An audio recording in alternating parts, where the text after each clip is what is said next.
આધ્યાત્મિક સેવાનું ફળ આગળ કેવી રીતે પ્રાપ્ત થશે એનું વર્ણન આ અંતિમ પેરેગ્રાફમાં કરવામાં આવે છે. તત્રાપી એક વસ્તુ તો નિશ્ચિત છે કે દેહનું તો અવસાન થવાનું છે, એ વસ્તુ નિશ્ચિત છે. આ દેહ અવસાન પછી શું થાય? તત્રાપી એતદ દેહાવસાને તો કૃતાર્થસ્યાન્ન સંશય ઇતિ નિશ્ચિત્ય મનસા કૃષ્ણમ પરિચરેત સદા. આ દેહનું અવસાન થયા પછી નિશ્ચિતપણે હું કૃતાર્થ થઈ જઈશ એવા વિશ્વાસપૂર્વક મનમાં એવું ધારણ કરીને કૃષ્ણની સદા પરિચર્યા કરતા રહેવી છે. કૃષ્ણની સેવામાં જ મારી કૃતાર્થતા છે. અને કદાચ આ દેહથી અનુભવ નહીં થાય તો અલૌકિક દેહ પ્રભુ આપશે ત્યારે બધા જ અલૌકિક આધિદૈવિક અનુભવ થશે. એ બધું પ્રભુ પર છોડી અને કૃષ્ણની પરિચર્યા કરતા રહેવી, કૃષ્ણની સેવા. આ આચાર્યચરણનું વિધાન છે નિબંધનું. તો ઇતિ નિશ્ચિત્ય મનસા કૃષ્ણમ પરિચરે સદા. આપણે કોની સેવા કરી રહ્યા છીએ? ચિત્રજી કે સ્વરૂપ કે લાલન નહીં, પણ કૃષ્ણમ પરિચરે સદા. આ પરિચર્યા કૃષ્ણની થઈ રહી છે, કૃષ્ણની સેવા થઈ રહી છે, કૃષ્ણ જ અહીં પ્રગટો છે. એટલા વિશ્વાસપૂર્વક રહીએ તો કયો ઉદ્વેગ આવી શકે આપણી પાસે? કઈ ચિંતા, કઈ ઉદ્વેગ? આ કૃષ્ણ મારી સાથે છે, બસ. પછી તો એનાથી મોટી ઓથોરિટી કઈ છે કે જે તમારે કોઈ આશ્વાસનની જરૂર પડે? કોઈ મોટો વ્યક્તિ આપણી સાથે હોય ને પ્રધાન સાથે હોય તો એમ કહો પ્રધાન સાથે કોન્ટેક્ટ છે, પછી આપણે શું વાંધો છે? તો પછી આ તો કોણ છે? કૃષ્ણ છે. તો કૃષ્ણની પરિચર્યા કરી રહ્યા છીએ, કૃષ્ણની સેવા કરી રહ્યા છીએ. આવા નિશ્ચયના મહેલમાં બિરાજે મારો વાલ. આવા નિશ્ચય નિશ્ચિત્ય મનસા, નિશ્ચયના મહેલમાં બિરાજે મારો વાલ. એ બિરાજે વ્રજ લાડીલો. આવો નિશ્ચયનો તમારો જો મહેલ છે તો પ્રભુ એમ બિરાજે કે આ નિશ્ચય છે કે હું કૃતાર્થ છું. પ્રભુ નંદકુમારો મેં સ્વામિની બ્રસભાનુજા કૃતાર્થોમ કૃતાર્થોમ ન સંશયા. હું કૃતાર્થ છું. મારી ઉપર વ્રજાધીપ બિરાજી રહ્યા છે, મારી ઉપર શ્રી ઠાકોરજી બિરાજી રહ્યા છે. ઠાકોરજી ન બિરાજતા હોય તો હું કૃષ્ણનો શરણાગત છું. શ્રી કૃષ્ણ શરણમમાં હું પ્રભુનો શરણાગત છું. તમે કૃષ્ણના છો. આવા નિશ્ચયના મહેલમાં બિરાજે મારો વાલ. આવો નિશ્ચય છે તમારો તો એના મહેલમાં પ્રભુ જ બિરાજી રહ્યો છે. ઇતિ નિબંધોક્ત મનોનિશ્ચયેન સર્વદા સેવા ચેત ભવેત. આવા નિશ્ચયપૂર્વક આ જીવન જો કૃષ્ણની સેવા કરતા રહીએ તો સર્વદા સેવા ચેત ભવેત. સર્વદા હંમેશા સેવા થતી રહે. તદા દેહાંતે, જ્યારે દેહ છૂટે ત્યારે શું શું થાય એ બધું હરિરાયજી આપણને બતાવે છે કે આપણો દેહ છૂટે પછી શું થાય. જે કાંઈ ઉત્કંઠા હોય તમારે શું થશે, દેહ છૂટ્યા પછી શું થશે, કેમ નિત્ય લીલામાં જવાશે, એ બધું હરિરાયજી આપણને અહીં બતાવે છે. આ તો કોઈનો અનુભવ ન હોઈ શકે ને, દેહ છૂટ્યા પછી ક્યાં ક્યાં જવાય ને શું શું થાય ને, એ તો કોઈ આવાથી કહેવા તો ન આવે ને. પછી હરિરાય મહાપ્રભુ આપણી પર કૃપા કરે છે કે પુષ્ટિમાર્ગી જીવનો દેહાંત થયા પછી એને કેવી રીતે ફલ પ્રાપ્તિ થાય છે એનું આપ અહીં વર્ણન કરે છે. દેહાંતે અનુગ્રહ બલેન. દેહાંત થયા પછી અનુગ્રહ ભગવાનની કૃપા બલથી ભાષ્યોક્ત પ્રકારેણ અલૌકિક દેહે જાતે. શ્રી ભાષ્યમાં શ્રી મહાપ્રભુજી જે પ્રકાર બતાવ્યો છે એ પ્રકારે ત્યાં એક અલૌકિક દેહની પ્રાપ્તિ થાય છે. આ દેહ છૂટ્યા પછી એક અલૌકિક દેહની પ્રાપ્તિ થાય છે. જો અક્ષરશ વાંચન કરું છું ને એનું જ ભાષાંતર કરું છું, ક્યાંય પણ અત્યારે જે બતાવવામાં આવે છે એવું કાંઈ નથી કે માલાપેરામની વચ્ચે આવે છે. ક્યાંય માલાપેરામની વચ્ચે સ્ટેશન આવ્યું નહીં. ગાડી ચાલે છે બરાબર, સેવા કરતાં કરતાં ક્યાં ક્યાં શું શું આ સેવાના અનુભવ થાય વગેરે, પણ ક્યાંય માલાપેરામનું સ્ટેશન આવ્યું નહીં.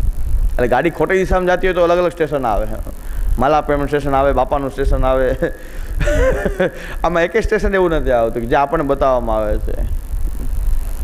તો હવે આ સ્ટેશન બધા આવે, માલાપ્રામની ક્યાંય આવી નથી. હવે એમ કહે છે ભાષ્યોક્ત પ્રકારેણ અલૌકિક દેહે જાતે. અલૌકિક દેહની એક પ્રાપ્તિ થાય છે. પરસ્પરમ ત્વદગુણવાદ સિધુ પિયુષ નિર્યાપિત દેહ ધર્મા ઇતિ ન્યાયેન. ભગવદીઓના સમાજની અંદર પરસ્પર ભગવાનનો ગુણાનુવાદ અને એ અમૃતનું પાન કરવાથી નિર્યાપિત દેહ ધર્મા.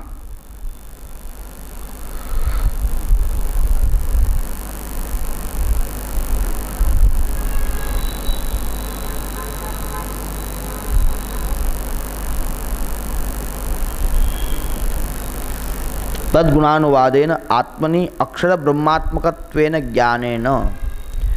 તો એ જે દેહ ધર્મ નિર્યાપિત થઈ રહ્યા છે એનો અર્થ છે કે ઇતિ ન્યાયેન તાદૃશ સમાજે અહર્નિશમ. એ ભગવદીઓના સમાજની અંદર પરસ્પર એવા ભગવદીઓનો સંગ થવાથી અલૌકિક દેહ સાથે એવા જ ભગવદીઓનો સંગ થાય, એમની સાથે ગુણાનુવાદ વગેરે થવાથી દેહ ધર્મ બધા ત્યાં બાધક હોતા નથી. અને એ સમાજ એવા તાદૃશ સમાજની અંદર બધા જ અલૌકિક દેહ ધારણ કરનારા એવા જે છે, સેવા કરીને બધાને જે અલૌકિક દેહ પ્રાપ્ત થયો છે, એવાની સાથે અહર્નિશ ભગવદ્ ગુણગાન કરવાથી પોતાના આત્માની અંદર અક્ષર બ્રહ્માત્મકત્વ જ્ઞાનેન, આ આત્મા છે અક્ષર બ્રહ્માત્મક છે એટલે ભગવાનના બિરાજવાનું સ્થાન છે એવું જ્ઞાન થવાથી ઉપાધિ નાશે વિજ્ઞાને બ્રહ્માત્મત્વાવબોધને, એ પ્રકારથી જે અહંતા મમતાત્મક ઉપાધિ ક્યાંય રહેતી નથી અને પોતાની અંદર અક્ષર બ્રહ્માત્મકતા જે પોતાની છે કે હું અક્ષર બ્રહ્મનો અંશરૂપ અક્ષર બ્રહ્માત્મક છું, એ જ્ઞાન એને અનુભવ થાય છે. એવો અનુભવ સંપન્ન થયા પછી ભગવાનના બિરાજવાનું આ સ્થાન છે મારી આત્મા, એવો જ્યારે અનુભવ થાય છે ત્યારે ભગવાન પણ ત્યાં આવિર્ભૂત થઈ જાય છે. આવિર્ભાવનો અર્થ પ્રકટ થઈ જવું, બહારથી ક્યાંયથી આવી જવું એમ નહીં, જે છે એ પ્રકટ થઈ જાય. પુરુષોત્તમ રૂપ જે પરમાત્મા રૂપે બિરાજે છે એ જ પ્રકટ થાય છે. અહીં આવિર્ભાવ શબ્દ વાપર્યો છે એટલે આવિર્ભાવ શબ્દને એમ સમજવું કે બહારથી કંઈ આવી જતા નથી, જે છે એ પ્રકટ થાય છે, જે અંદર છે એ પ્રકટ થાય છે. જેમ ચૂલો હોય, ચૂલાની અંદર ઉપર રાખ દાબી દેવામાં આવે છે. ચૂલો જેણે ચૂલા વગેરે પર જોયું હોય તો અંદર બધા કોલસા અંગારા હોય, એ બળતા હોય, એમાં તાપ હોય, ઉપર રાખને ઢાંકી દે, દબાવી દે. પછી તમે કદાચ ઉપર આમ રાખ ખૂબ દબાવી દે, પછી તમે અડો તો તમને ગરમી ન લાગે. પછી જ્યારે પાછું એ ચૂલા પર પાછું કામ કરવાની હોય ત્યારે આપણે એ રાખને હટાવી દે, પાછો એ તાપ પાછો એવો ને એવો અંદર હોય, પછી એમાં પાછા કોલસા વગેરે મૂકી અને પાછું એ અંગારા ચાલુ થાય. જે છે અંદર એ જ પ્રકટ થાય. ફક્ત જે આવરણ આવી ગયું છે ઉપર એ હટી જાય, જે છે એ પ્રકટ થઈ જાય. પરમાત્મા આત્મામાં છે જ, પણ એ જ્યારે એને એવું જ્ઞાન થાય છે કે આ મારો આત્મા એ અક્ષર બ્રહ્માત્મક છે, તો ભગવાન તો અક્ષર બ્રહ્મા બિરાજે છે, તો અક્ષર બ્રહ્મા એ સ્વરૂપ પ્રકટ થઈ જાય છે. તો પુરુષોત્તમ આવિર્ભાવ યોગ્યતાયામ જાતાયામ તત્ર તદાવિર્ભાવો ભવતી, એની અંદર એમનો આવિર્ભાવ થાય છે. તદા ત્યારે આત્માનંદ સમુદ્રસ્થમ કૃષ્ણમેવ વિચિંતયેત, આત્માનંદ સમુદ્રસ્થમ કૃષ્ણમેવ વિચિંતયેત ઇતિ વાક્યોક્ત પ્રકારેણ તદભાવનયા સ્નેહવૃદ્ધો જાતાયામ સર્વાપી પ્રેમાવસ્થા ભવંતી. હવે આત્માનંદ સમુદ્રસ્થમ, આત્માની અંદર જે આત્માનંદનો જે સમુદ્ર છે એની અંદર કૃષ્ણનું ચિંતન કરવું, એક અર્થ આ પણ થાય છે. અને આત્માનંદ સમુદ્રનો અર્થ કે ભગવાને પોતાના આત્મીય આનંદનો જે સાગર, જે વ્રજભક્તોનો સમૂહ આદિ જે પ્રકટ કર્યો છે એની અંદર પોતે આ વિહાર કરી રહ્યા છે, એ કૃષ્ણનું ચિંતન કરવું.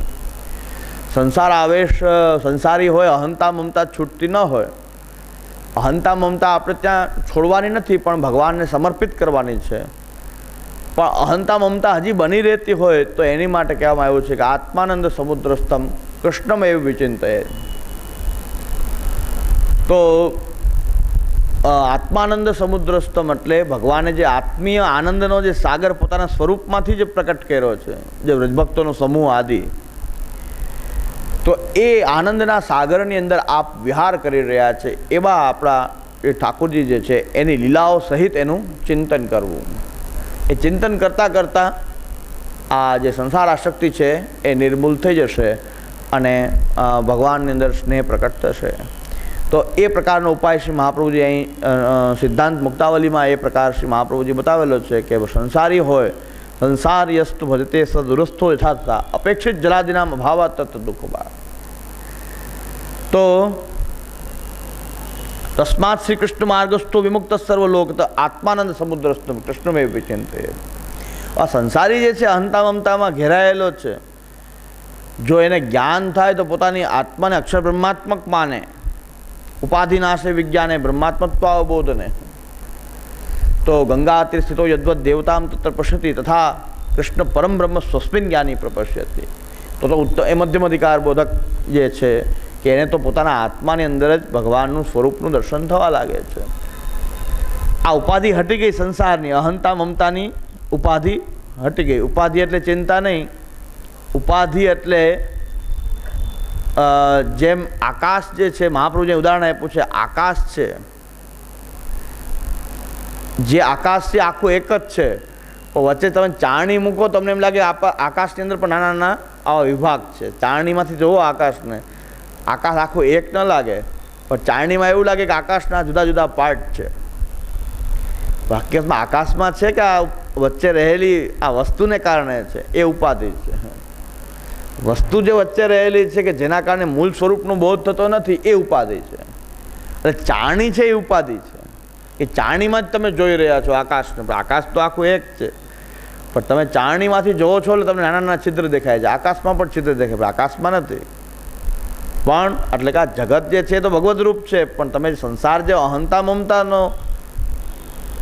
મમતા સાચી, ચાળણી સાચી, પણ એમાં તમને આકાશમાં જે છિદ્ર છે એવું લાગે એ ખોટું. ચાળણી ખોટી નથી, ચાળણી સાચી છે, આકાશ સાચું છે.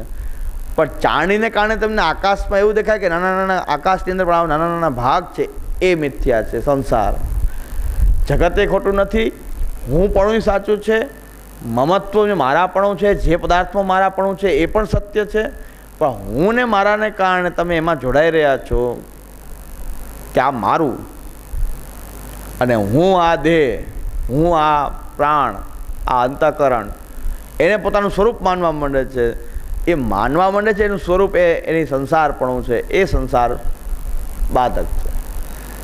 મહાપ્રભુજી દેહેન્દ્રિય પ્રાણ અંતઃકરણને મિથ્યા થોડા કહે છે. પરિવારના સભ્યો વગેરે જે કાંઈ પણ જેમાં મમત્વ લાગેલું છે, વિત્ત વગેરે, એને કાંઈ મિથ્યા કહે છે મહાપ્રભુજી? પણ તમે માનો છો કે મારા છે આ, એવું એ તમે બુદ્ધિ કરી રહ્યા છો કે આ મારા છે, હું આ જ છું. આત્માની બદલે તમે માની રહ્યા છો અંતઃકરણ, પ્રાણ, દેહ એવું હું છું. આ દેહ છે એ હું છું એવું તમે જે માનવા માંડ્યા છો, એ ઉપાધિ છે, એ સંસાર છે.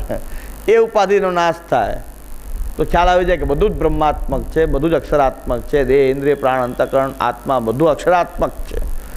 એટલે અક્ષરાત્મક છે આ બધું. તો પછી આ ઉપાધિની ચાળણી હટી જાય તો બ્રહ્માત્મત્વાવબોધને અને ગંગા તીર સ્થિતો યદ્વત દેવતામ તત્ર પશ્યતિ, ગંગાજીના તીર ઉપર રહેનારા એ ગંગાજીમાં દેવતાને જોવે છે, એ પ્રકારે પોતાની આત્માની અંદર એ ભગવાનનો અનુભવ કરવા માંડે છે. જેને આ જ્ઞાન થાય છે, એની ઉપાધિ હટી જાય, એને આ થાય છે. પણ